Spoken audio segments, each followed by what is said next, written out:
विरोध के सुर है, ये हमारे देश के प्रधानमंत्री के लिए नहीं है, अपने देश की अस्मिता बचाने के लिए ये सुर भड़क रहे हैं। आप देखिए संसद के अंदर जितने भी हमारे संसद के सदस्य हैं वो क्यों आवाज उठा रहे हैं, वो सिर्फ इसीलिए आवाज उठा रहे हैं कि देश बचा रहे, देश ना बिकने पाए, क्योंकि प्रधानमंत्री ने कहा था ना कि बिकने नहीं दूंगा। अब देखिए, सौगंध मुझे इस मिट्टी की, मैं देश नहीं बिकने दूंगा। अब देश के अंदर बचा क्या है? ये तो वो वाली कहानी हो गई कि अंदर का सारा मटेरियल, माल मटेरियल बेच चुके और बाहर से एक ढांचा बचा है, उसको कब्जा करके खड़े हुए हैं कि देश नहीं बिकने दूंगा। अब देश के अंदर जब कुछ बचेगा नहीं तो फिर इसको बचा के करोगे क्या? ये किस तरीके से बचेगा?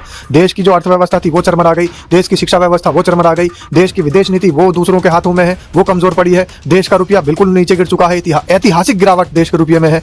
हंगर इंडेक्स की बात करें, भुखमरी की बात करें तो चीन, पाकिस्तान, बांग्लादेश, नेपाल, भूटान, इन छोटे छोटे देशों से भी, चाइना तो खैर बहुत बड़ी बात हो गई, भूटान, नेपाल, बांग्लादेश जो हमारे पड़ोसी मुल्क हैं, छोटे छोटे देश हैं, उनसे भी निचले स्तर पर हमारा देश आ चुका है। स्वागत है आपका, मेरा नाम है विपिन बेबाक, मेरे साथ पत्रकार शादाब रिजवी।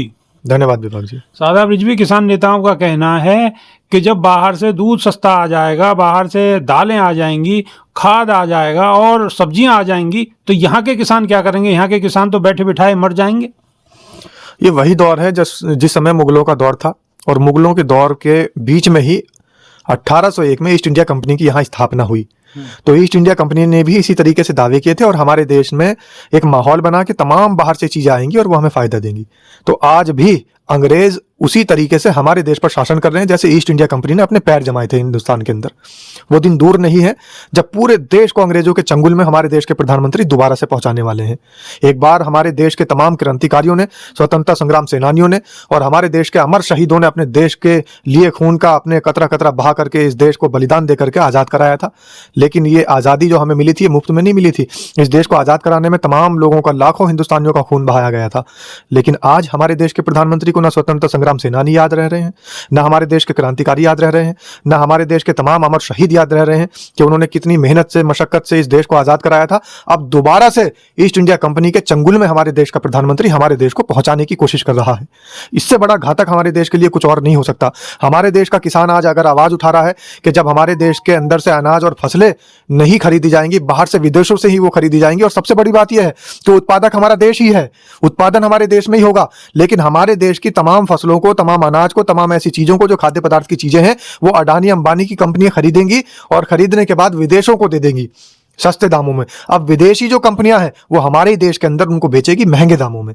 अब देखिए कितना बड़ा जाल इन्होंने बुन रखा है हमारे देश को फंसाने के लिए। यही काम ईस्ट इंडिया कंपनी का था कि हमारे ही देश के अंदर उन्होंने अपनी इकाई लगाई थी, अपनी यूनिट लगाई थी, और यहीं से वो सारी सामग्री एकत्रित करके यहीं पे मैन्युफैक्चरिंग करते थे और हमारे देश के लोगों को ही बड़ी ऊंची कीमतों में वो सब चीजें बेची जाती थी। और हमारे देश के हालात उस समय ऐसे थे कि कोई खरीदने लायक भी उनके पास में पैसा नहीं हुआ करता था।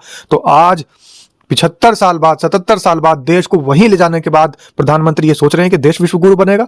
देश तो विश्वगुरु नहीं बना, लेकिन हमारा एक जो बहुत बड़ा विश्वगुरु है, जो हमारे देश के अंदर विदेशी यात्राओं के लिए भी जाना जाता है, जो हमारे देश के अंदर यहाँ पर बैठ करके विदेशी ताकतों की कठपुतली बन करके बैठा हुआ है, कम से कम इस देश की जनता को उस विश्वगुरु को जरूर पहचान लेना चाहिए कि आखिर वो विश्वगुरु, उसकी असलियत क्या है।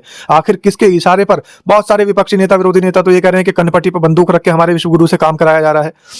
यहां तक कि हमारे देश की सदन की कार्यवाही से, संसद से भागने का काम विश्वगुरु कर रहा है। तो ऐसे व्यक्ति को कम से कम देश की जनता इस बार पहचान गई है। ईस्ट इंडिया कंपनी को जो लाने वाले लोग थे उनको शायद हमारा देश ना पहचाना हो, लेकिन अंग्रेजों को इस बार लाने वाले प्रधानमंत्री को हमारे देश की जनता आराम से पहचान रही है, जान रही है, और देश की जनता की आंखें खुल रही है। तो देश के अंदर कहीं ना कहीं विरोध के सुर भड़क रहे हैं। और ये जो विरोध के सुर है ये हमारे देश के प्रधानमंत्री के लिए नहीं है, अपने देश की अस्मिता बचाने के लिए ये सुर भड़क रहे हैं। आप देखिए संसद के अंदर जितने भी हमारे संसद के सदस्य हैं वो क्यों आवाज उठा रहे हैं, वो सिर्फ इसीलिए आवाज उठा रहे हैं कि देश बचा रहे, देश ना बिकने पाए, क्योंकि प्रधानमंत्री ने कहा था ना कि बिकने नहीं दूंगा। अब देखिए, सौगंध मुझे इस मिट्टी की, मैं देश नहीं बिकने दूंगा। अब देश के अंदर बचा क्या है? ये तो वो वाली कहानी हो गई कि अंदर का सारा मटेरियल, माल मटेरियल बेच चुके और बाहर से एक ढांचा बचा है, उसको कब्जा करके खड़े हुए हैं कि देश नहीं बिकने दूंगा। अब देश के अंदर जब कुछ बचेगा नहीं तो फिर इसको बचा के करोगे क्या? ये किस तरीके से बचेगा? देश की जो अर्थव्यवस्था थी वो चरमरा गई, देश की शिक्षा व्यवस्था वो चरमरा गई, देश की विदेश नीति वो दूसरों के हाथों में है, वो कमजोर पड़ी है, देश का रुपया बिल्कुल नीचे गिर चुका है, ऐतिहासिक गिरावट देश के रुपये में है।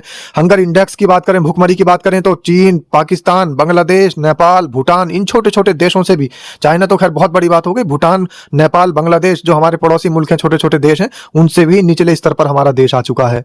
रुपये की कीमत उनसे कम हो चुकी है। तो अब आप देखिए कि देश के अंदर क्या बचा होगा। उसके बावजूद हमारे देश के प्रधानमंत्री कहते हैं कि सौगंध मिट्टी की देश नहीं बिकने दूंगा।